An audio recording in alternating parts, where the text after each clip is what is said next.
Hey, this is Tyler with Black Diamond Softball and Fitness, and this is FPtFP Daily.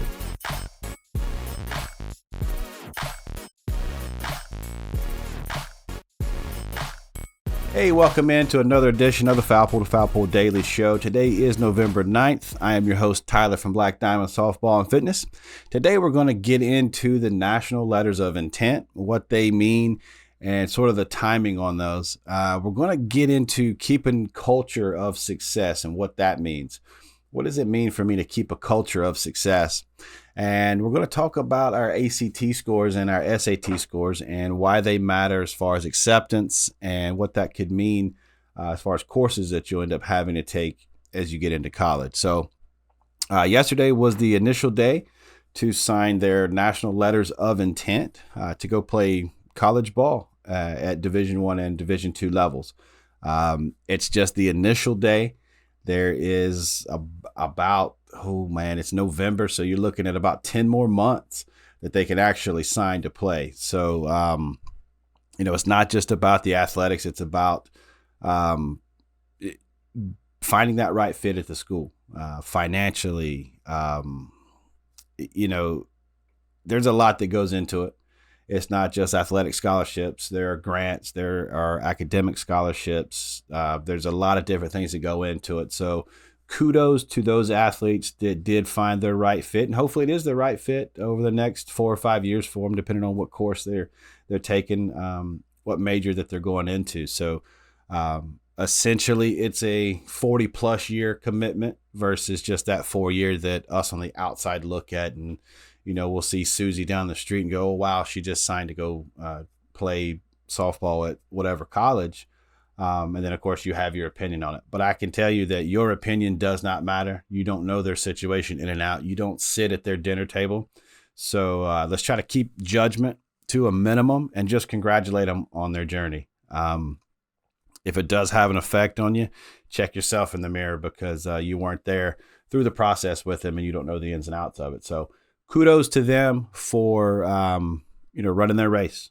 And that's what it comes down to. It's their decision. It's their family. So proud of them.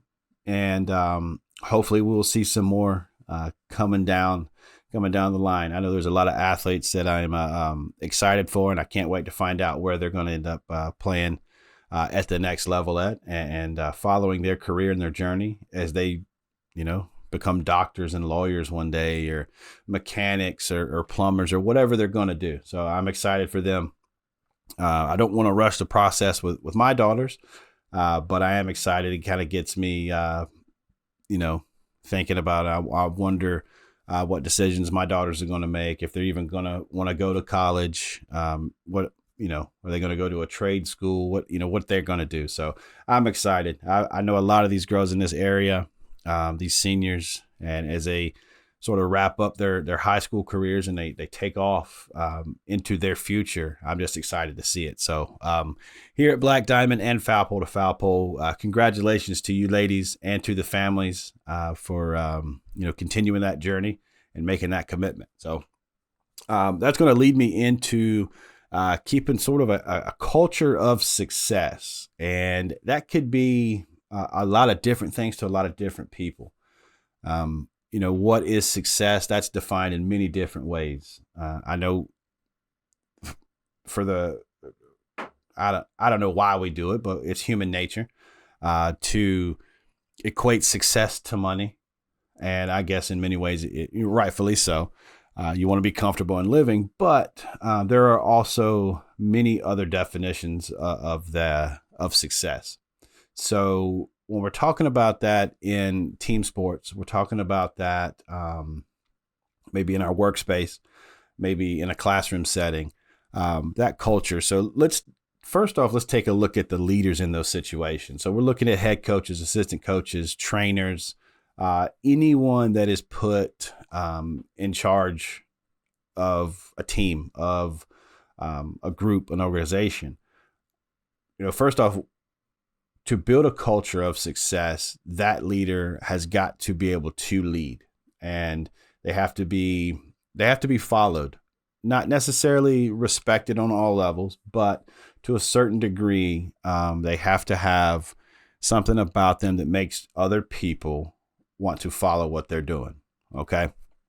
So in a softball team setting, you have to have a coach, or you're going to want a coach that has a track record, or at least building on that short track record, small track record of success. Now, your level of success or your definition of success could be different than mine.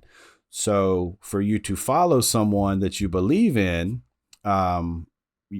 you need to see something that makes you believe in them, whether it's what they talk about, how they talk, how they dress, how they interact with others. There's so many different things that helps you decide on that culture. There could be one that they don't do a whole lot other than win. And sometimes winning is all you need to build a culture for some people. You could go to a different team and see that they don't win a whole lot of games, and that's not the culture that you want to be a part of. So when it comes to keeping a culture of success, as a coach, you have got to continue to develop. You've got to build or help build or continue to help build strong morals. You have to make sure they understand that you have their best interests at heart. If you're working at a Fortune 500 company, you have got to lead by example. You're at work on time. You're not leaving early. You're available. You're doing your job as asked and then plus some. As a ball player, you're doing the same thing. You're showing up on time, at least on time to practice. You're giving everything you have at practice, and during games, you're doing the best you can to be a teammate.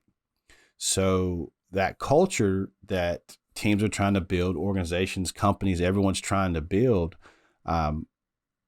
it's one of those things that is susceptible to criticism, if you will. When I look at a team or an organization, I say, hey, they got a culture of success. It may not resonate with someone else. So your definition from the inner circle may be different from someone that's outside of that inner circle. So if you're trying to attract people to be a part of what you're doing, if you're trying to build a culture somewhere, change the mindset, change the culture, you've got to start somewhere. It's going to be slow. It's going to be, you're going to have those days where you're like, man, what am I doing? This just isn't work for me. You have to continue your course. Okay. If one person believes in you, build on that. If you've got, one group of people that just, they understand what you're doing, how you're doing it. It could be small. It could be a team. And right now you just started a team and you've only got 5 or 6 players and you're still trying to build that culture. It takes time. You could sort of use a bigger brand. Say you join an organization and you want to coach within that organization, you buy into that culture and then you're starting to spread that culture a little bit more. That's a way to sort of put your stamp inside of a smaller or a bigger stamp, if you will. It doesn't matter where you're at in life. You could start changing your culture. You get more information, you get more experience, you become more mature, and you decided it's time for a change for you. People are going to hate on you. Once you start making changes and your culture changes and you start trying to push a different culture, or you just start talking about something different, people are going to hate on you. For whatever reason, in this day and age, people hate success. They hate seeing other people have success. And there's a lot of people say, nah, that's not true. That's not true. Man, just go on social media. If you post something, somebody has criticism, no matter what. They can agree with you every step of the way, but then have to add something to your post. You could say something like, test scores matter just as much as home runs. Somebody's going to comment, yeah, but test scores don't get you paid like home runs do in baseball.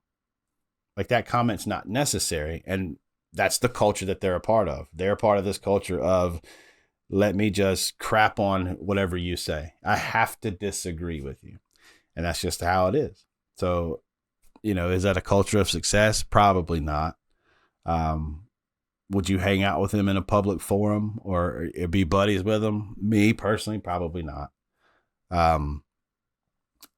My culture is to try to bring as much success with and to as many people as I can. And yeah, I have a small following, nothing huge. I mean, you can look at the followers and the subscribers I have on my social medias and stuff, not a very big following. And I'm more than happy with that.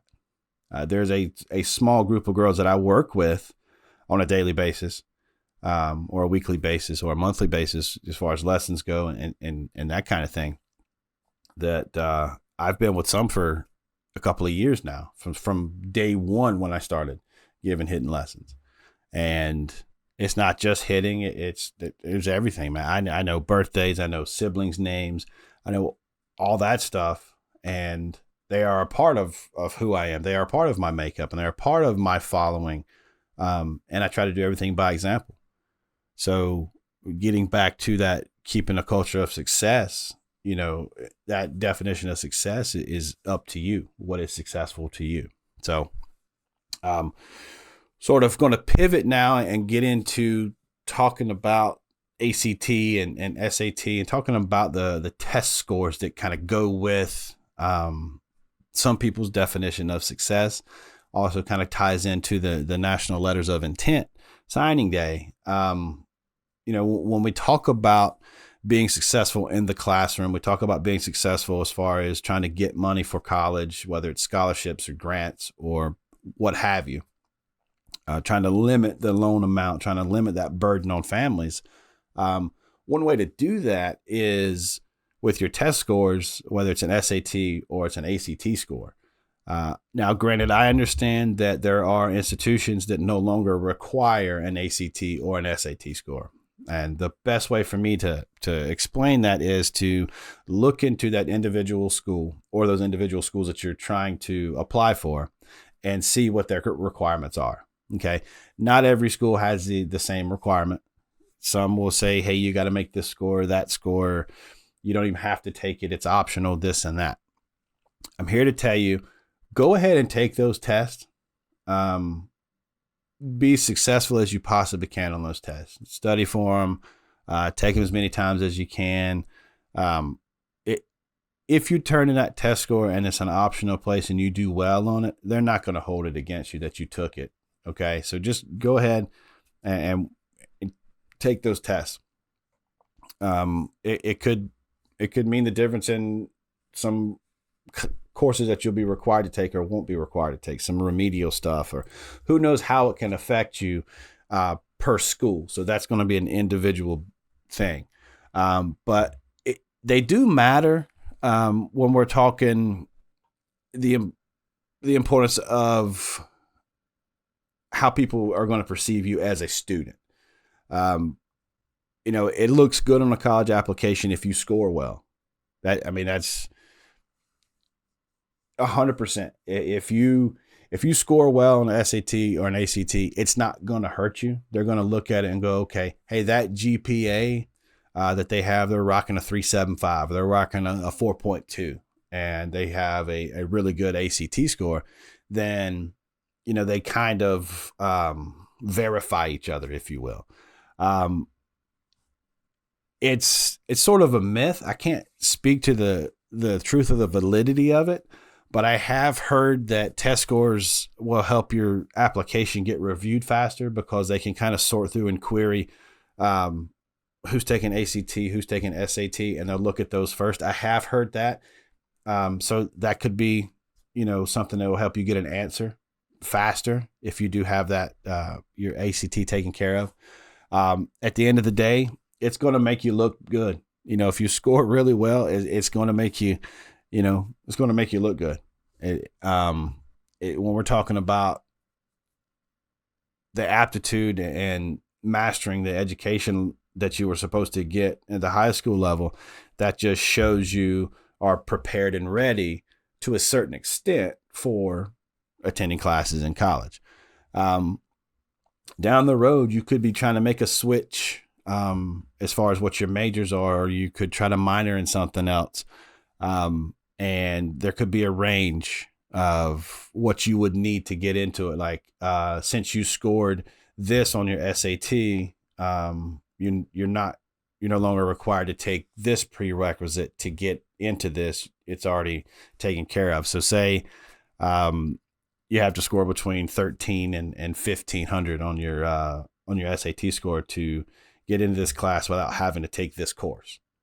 It could be something like that, or you have to score in the 75th percentile to get into that. So it could help. Granted, it may not be required, because you can take this course that will be the equivalent of your test score, but there's different things. So go ahead and take that ACT, knock it out. SAT as well, if that's what you want to do. If you get into those test optional colleges and universities, they're going to look at them. No question about it. Submit your high test score. Just let them see, hey, I went ahead and took this. I know it's optional, but boom, I went ahead and did this. And a couple of things that you can do. Take as much time as you need to prepare. So don't put it off as the last minute. Don't all of a sudden look for, okay, I need to take my SAT score. When can I take it? And then it's like in like 2 days, and then, prepare yourself for it. Go ahead and start now looking, where can I go? When is it available? How do I even get in touch with someone that can proctor, or, where do I even go? So I would start with that guidance counselor to find out, hey, I'm looking to go to college in a year or two. I want to start preparing for the SAT and the ACT, and start that journey, start that process. Okay. There are more selective colleges that are out there for you that you could qualify for just based on your test. So do the best you can. Do the absolute the best you can. There are different policies that go into taking these tests, when you can take them, where you have to take them at, what grade you're in. So do your research. Okay. There are a lot of programs out there that will help you with your ACT, SAT scores and prep, and sort of give you a step-by-step on how to be successful when you do take these tests. So I guess it's sort of a roundabout way talking about the ACT. Granted, like I said, you don't have to take them. You don't have to. It's not a requirement for every single school that you're looking into. But it will benefit you to sort of verify your GPA and verify your grades by taking that ACT score. It just looks better, if you will. So again, kudos to those young ladies that signed their national letters of intent. That's sort of helping spread that culture of success. And in the classroom, man, let's continue knocking out those high GPA scores. Let's continue knocking out those SATs and ACTs, and continue doing the best that you possibly can. We will be back here tomorrow dropping a brand new Foul Pole to Foul Pole Daily. If you haven't shared this with a friend yet, please do so. If you would, hit that like button over here on the YouTube channel. If you haven't subscribed yet to the YouTube channel, please do so. It's just a click. Doesn't cost you anything. Helps out the algorithm for me. Help me push this information out to others. And I get it. This information is not for everybody, but it does mean something to those that do listen and pay attention to it. So try to push this as best you can. Over on the audio side, whether you're checking us out on Amazon or Apple Podcast, iHeart, Spotify, I appreciate you guys listening over there in the car. Maybe it's at work. It's awesome that I run into people, or I'll get messages from people say, hey man, I just found your podcast on Amazon. Keep it up. Makes me feel good. And it helps sort of tell me that, hey, you're doing something right here. You're affecting others in a good way. So I love that. I'm all about that. So if you know somebody that likes this type of stuff and they haven't found me yet, please share it. And when you do, you tell them you love them.